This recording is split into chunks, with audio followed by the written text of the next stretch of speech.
All right, in this video, we are required to evaluate this particular problem. Now, when you see evaluate, basically it's saying that you should simplify to the least that you can think of. So this is another problem of indices. So how do we do it? Don't forget, always reduce to the least possible base, except in special cases, which I will still produce a video under that. So this one, we have 8 raised to power 1 over 3. That's cube root of 8 basically. And of course, the cube root of 8 is 2, but I will show it why. Then, can we reduce 10? I mean 5, no. But we can still reduce 10. So let's start with the first one. 8 raised to power 1 over 3 basically is the same thing as 2 times 2 times 2. Everything raised to power 1 over 3. That is 2 raised to power 3 raised to power what? 1 over 3. And that will give us 2 raised to power 3 over 3. That's 3 times 1, 3 divided by 3. That's 2 raised to power what? 1. All right. Then 5 raised to power 2 over 3 cannot be reduced further. So let's leave it that way. Then let's go to 10. So for 10 raised to power what? 2 over 3. That will be what? 2 times 5 raised to power what? 2 over 3. So this one will give us 2 raised to power 2 over 3. Then times 5 raised to power what? 2 over 3. Just you still remember what I said concerning power distribution law. All right. So all we just do is to bring it back to this particular equation. So if we bring it back, we now have what? We can therefore say that 8 raised to power 1 over 3 times 5 raised to power 2 over 3. Then over what? 10 raised to power 2 over 3 can therefore be written as 8 raised to power 1 over 3. We've decomposed it here. It gives us 2 raised to power 1. Then times 5 raised to power 2 over 3.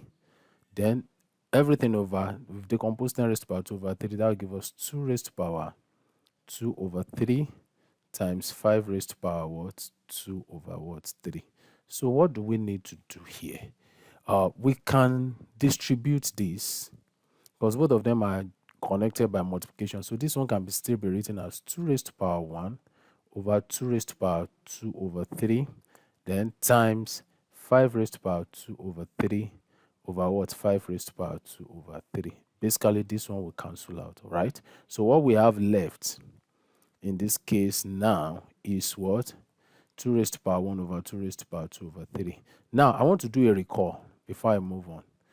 Recall, if you have not mastered the law of indices, this is another way. If you have what? A raised to power x over a raised to power y, the same base, is the same thing as a raised to power what? X minus what? Y. So this one also, so therefore, 2 raised to power 1 over what? 2 raised to power 2 over 3 will give us what? 2 raised to power 1 minus what? 2 over 3, right? So excuse me, let me write this 1 minus 2 over 3. So this is 1 over 1. So let's find the LCM of the power.